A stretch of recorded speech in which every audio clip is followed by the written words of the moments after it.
فرمایا ان اللہ و ملائکتہ، بے شک اللہ تعالیٰ اور اس کے فرشتے یصلون علی النبی، نبی پر رحمت بھیجتے ہیں، یعنی فرشتے تو رحمت کی دعا کرتے ہیں اور اللہ رحمت بھیجتا ہے۔ یا ایھا الذین آمنوا، اے لوگو جو ایمان لائے ہو، صلو علیہ، نبی پر خصوصی رحمت بھیجا کرو جس کو اردو میں درود کہا جاتا ہے، وسلموا، اور سلامتی بھیجا کرو، تسلیمہ، سلامتی بھیجنا، ان خوب سلامتی بھیجا کرو۔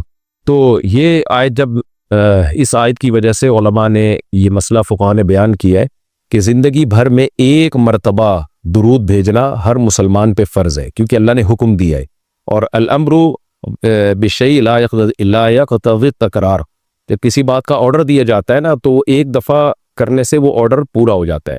تو اللہ نے ہمیں درود کا حکم دیا، تو زندگی میں ایک دفعہ بھی اگر ہم درود پڑھ لیں گے تو یہ فرض ادا ہو جائے گا، جیسے کہ کلمہ توحید زندگی میں ایک دفعہ پڑھنا فرض ہے، باقی جتنا پڑھیں اتنا اچھا ہے۔ اور جب کسی مجلس میں نبی صلی اللہ علیہ وسلم کا ذکر کیا جائے تو ایک مرتبہ اس میں درود پڑھنا واجب ہے، فرض نہیں ہے۔ فرض اور واجب ایک اصطلاح ہے۔ فرض کا مطلب ہوتا ہے جس کی دلیل یقینی اور قطعی ہو، تو چونکہ قرآن نے درود پڑھنے کا حکم دیا تو وہ چونکہ یہ نہیں اللہ نے کہا کہ ہمیشہ پڑھتے رہا کرو، بلکہ پڑھو، تو ایک دفعہ پڑھنا اس قطعی یقینی دلیل کی وجہ سے فرض ہے۔ تو فرضیت ایک ایسی چیز ہوتی ہے جس کا انکار کرنے سے انسان کافر ہو جاتا ہے، کیونکہ اس کی دلیل بہت مضبوط ہوتی ہے۔ اور دوسری حدیث میں آتا ہے کہ وہ شخص بخیل ہے کہ میرے سامنے اس کا تذکرہ کیا جائے اور مجھ پر درود نہ پڑھے۔ تو اس حدیث یہ چونکہ خبر واحد ہے، کیونکہ ظاہر ہے قرآن جس طرح تواتر کے ساتھ ثابت ہے، اس طرح اخبار آحاد جو خبر واحد ہوتے ہیں وہ اس طرح تواتر کے ساتھ ثابت نہیں ہوتی، تو اس میں تعویل کا بھی امکان ہوتا ہے۔ تو اس لیے فقہاء، خاص طور پر حناف جو ہیں، فقہاء حنفیہ، انہوں نے فرض اور واجب ایک ٹرم بنائی ہے شرعی مسائل کو سمجھانے کے لیے۔ تو اس لیے انہوں نے کہا کہ جب کسی مجلس میں نبی کا نام آئے نا تو اس مجلس میں ایک دفعہ کم سے کم درود پڑھنا واجب ہے۔ واجب کا درجہ تھوڑا سا فرض سے نیچے ہوتا ہے کیونکہ وہ حدیث سے ثابت ہے۔ تو اور پھر جب بار بار نبی کا نام آئے تو پھر بار بار پڑھنا واجب نہیں ہے کیونکہ اس میں حرج ہے۔ ہاں مستحب ضرور ہے کہ جتنی دفعہ پڑھیں، جب بھی نبی صلی اللہ علیہ وسلم کا نام آئے تو لازمی درود شریف پڑھا کریں، یہ تو مستحب ہے۔ نبی صلی اللہ علیہ وسلم نے فرمایا جس شخص نے مجھ پہ ایک دفعہ درود پڑھا اللہ اس پر 10 رحمتیں نازل کرتے ہیں اور اس کی 10 خطاؤں کو معاف کرتے ہیں۔ تو بہت زیادہ فضیلت ہے درود شریف پڑھنے کی، اور یہ بڑی عجیب بات ہے کہ درود شریف جو ہے یہ اصل میں اللہ کی عبادت ہے۔ یہاں میں آپ کو ایک دلچسپ مسئلہ بھی بتاتا چلوں۔ شرعی مسئلہ یہ ہے کہ جب ہم کوئی منت مانتے ہیں نا، منت کہ اگر اللہ نے میرے مریض کو شفا دے دی تو میں اتنے روزے رکھوں گا، میں یہ کروں گا، میں یوں کروں گا، تو اس عمل کو منت کہا جاتا ہے کہ باقی اگر آپ ٹھیک ہو گئے تو آپ پر لازم ہوتا ہے کہ آپ وہ کام کریں۔ تو منت میں یہ ضروری ہے کہ آپ جس چیز کی منت مانیں وہ عبادت مقصودہ ہو اور اس کی جنس میں سے لازم بھی ہو، یعنی عبادت میں کامل عبادت ہونی چاہیے، وہ عبودیت کا عنصر اس میں ہو۔ جیسے آپ نے منت مانی کہ اگر جو ہے میں امتحان میں پاس ہو گیا تو میں 3 روزے رکھوں گا، تو روزے عبادت ہے، مقصود ہے، یعنی عبادت مقصودہ میں سے۔ لیکن اگر آپ نے منت مانی کہ میں اگر امتحان میں پاس ہو گیا تو میں وضو کروں گا، تو وضو چونکہ مقصود نہیں ہے، عبادت مقصودہ نہیں ہے، وضو سے مقصد تو نماز ہوتی ہے، تو وہ منت آپ کے اوپر لازمی نہیں ہوگی۔ آپ نے اگر منت مانی کہ جی میں صدقہ کروں گا، تو صدقہ عبادت مقصودہ ہے اور اس کی جنس میں سے جو زکوٰۃ ہے وہ واجب بھی ہے۔ روزے کی جنس میں سے رمضان کا روزہ واجب ہے۔ آپ نے نفل نماز کی منت مانی تو بھی منت پورا کرنا آپ پر لازم ہے، کیونکہ نفل نماز جو ہے وہ عبادت بھی ہے اور اس کی جنس میں سے یعنی فرض نماز آپ پر لازم بھی ہے۔ تو اگر دونوں میں سے ایک شرط بھی نہیں پائی جائے گی تو منت پھر منعقد ہی نہیں ہوتی ہے۔ جیسے آپ نے کہا کہ میں جو ہے وہ اگر امتحان میں کامیاب ہو گیا، پاس ہو گیا، تو میں جو ہے اپنے والدین کی خدمت کروں گا، تو یہ خدمت ثواب تو بہت ہے لیکن عبادت مقصودہ نہیں ہے، عبادت مقصودہ نہیں، تو یہ منت آپ پر پورا کرنا لازم نہیں ہوگی۔ خدمت تو کرنی چاہیے، ماں باپ کی خدمت سے بڑھ کر تو دنیا میں کوئی نیکی نہیں ہے، لیکن عبادت مقصودہ نہیں ہے۔ مقصودہ کا مطلب نماز، حج، یہ سب چیزیں جو ہے نا مقصود میں آتی ہیں۔ یہ کسی عارضے کی وجہ سے اللہ نے ہمیں حکم دیا ہے کہ تاکہ ماں باپ کو پریشانی نہ ہو۔ یہی وجہ ہے کہ اگر خدمت کے محتاج نہیں ہوتے تو پھر خدمت واجب بھی نہیں ہوتی، ان کی خدمت کے محتاج ہوتے ہیں تو واجب ہوتی ہے۔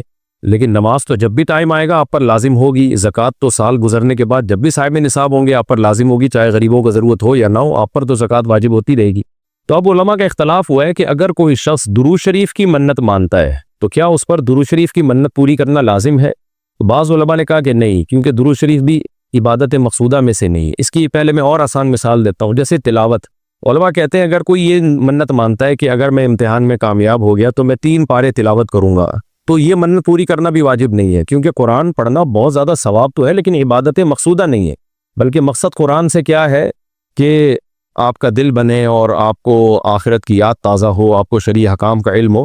ثواب بہت ہے، ہر ثواب کا کام اصطلاحی عبادت نہیں ہوتا، خوب سمجھ لیں۔ عبادت کی بھی دو قسمیں ہیں، ایک عبادت ٹرم ہے، اصطلاح ہے، اور ایک عبادت مجازن ہم عبادت، ہر اچھے کام کو عبادت کہتے ہیں۔ اس لحاظ سے تو کھانا کھانا بھی عبادت ہے کہ اگر آپ کی نیت اچھی ہے اس سے، لیکن ایک ہوتی ہے مقصود عبادت، تو مقصودہ عبادت میں سے نہیں ہے۔ ثواب بہت ہے قرآن کی تلاوت کرنا، اللہ سے محبت کی علامت ہے، بغیر سمجھ کے پڑھنا بھی بہت بڑی نیکی ہے، قرآن بغیر سمجھ کے پڑھنا بھی، لیکن قرآن کی تلاوت کی منت جو ہے وہ منعقد نہیں ہوتی۔ تو اسی طرح اب یہ اختلاف ہوا ہے کہ اگر کوئی درود شریف کی منت مان لیتا ہے کہ اگر میں امتحان میں کامیاب ہو گیا تو میں 100 دفعہ درود شریف پڑھوں گا، تو کیا یہ منت پوری کرنا واجب ہے یا نہیں؟ تو بعض علماء کہتے ہیں کہ واجب نہیں ہے۔ وجہ اس کی ہے کہ درود شریف عبادت مقصودہ نہیں ہے، کیونکہ درود شریف کا مقصد تو یہ سید الانبیاء محمد صلی اللہ علیہ وسلم سے محبت کا اظہار، تو یہ نماز روزے کی طرح نہیں۔ لیکن راجح قول یہ ہے، جس پہ فتویٰ دیا گیا ہے، کہ یہ منت پوری کرنا واجب ہے، کیونکہ درود شریف عبادت مقصودہ ہے، اور عبادت مقصودہ ہے اور اس کی جنس میں سے واجب بھی ہے، فرض بھی ہے۔ تو فرض کیسے ہے؟ کیونکہ قرآن نے ہمیں حکم دے دیا، اب زندگی میں ایک دفعہ درود شریف پڑھنا فرض ہو گیا، یہ مسئلہ تو آسانی سے سمجھ میں آ گیا کہ فرض کیسے۔ اب یہ ایک سوال پیدا ہوتا ہے عبادت مقصودہ کیسے ہے؟ نبی صلی اللہ علیہ وسلم کی تو عبادت جائز ہی نہیں ہے۔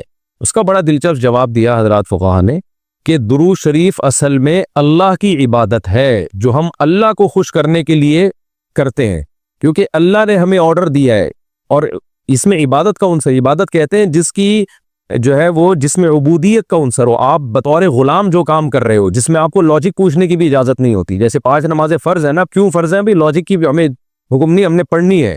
روزہ فرض ہے، اس کی حکمت اللہ نے بیان کی، لیکن وہ حکمت نہ بھی ہو تو روزہ رکھنا پڑے گا۔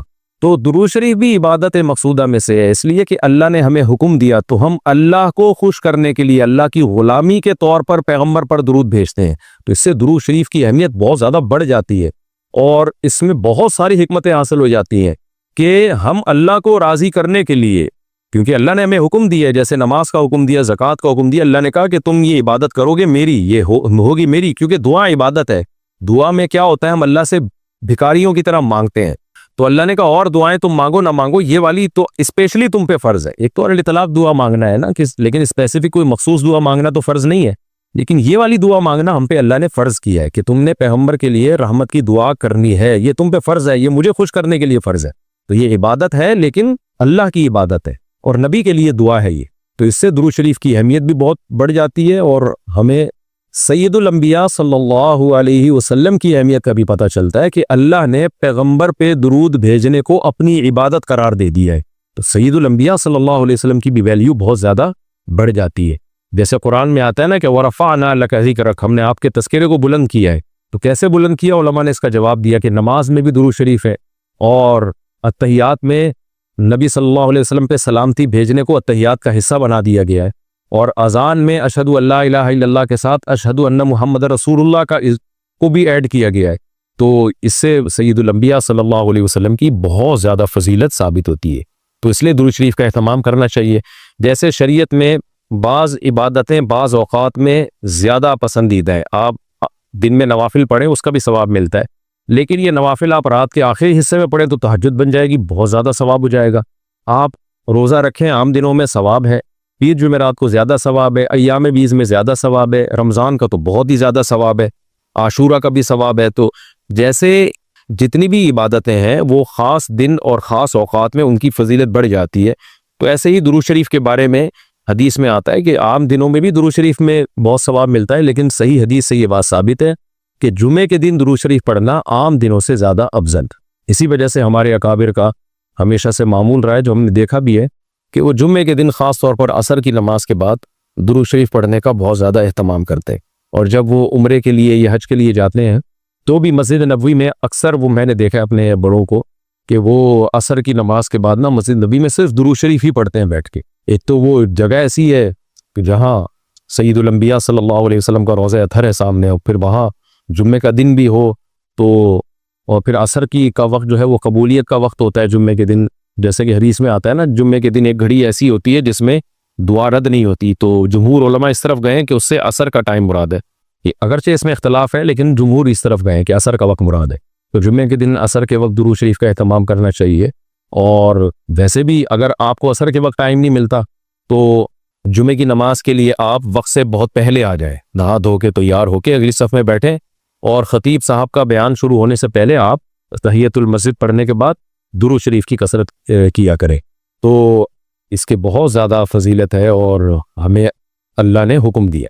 اور علماء نے بیان کیا کہ درود شریف کو جو اللہ نے ہم پہ لازم کیا نا، اس میں ایک حکمت یہ بھی ہے کہ سید الانبیاء صلی اللہ علیہ وسلم کی بشریت ہمارے ذہن میں اور اچھی طرح بیٹھ گئی ہے.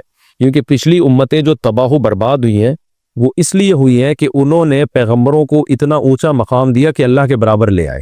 جیسے عیسائیوں نے حضرت عیسیٰ کو اللہ کا بیٹا بنا دیا معاذ اللہ، اور جہاں ہمارے یہاں بھی جو بدعتی لوگ ہیں انہوں نے سید الانبیاء کو حاضر ناظر مشکل کشا یعنی کیا بنا دیے، تو شرک کرنے لگے.